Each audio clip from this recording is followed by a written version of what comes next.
Hello everyone, today we are going to learn basic Inventor 2026 how to rotate sketch.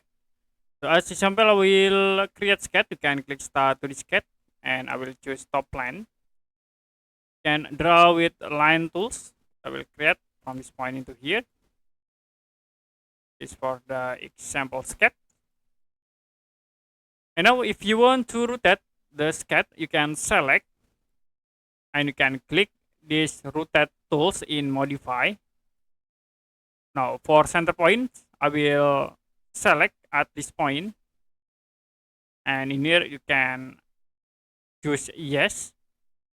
After it, you can rotate by using angles in this point. Like I will set into 45 degree and click apply like this. I will select again the object and select the object, and for center point I will click in here. Now in here I will check for a copy and I will rotate into 45 degree. Click apply to set the rotation. If you're done, you can click done button. Okay, that's it for basic Inventor 2026 how to rotate sketch. If you have any question about tutorial, you can comment below this video.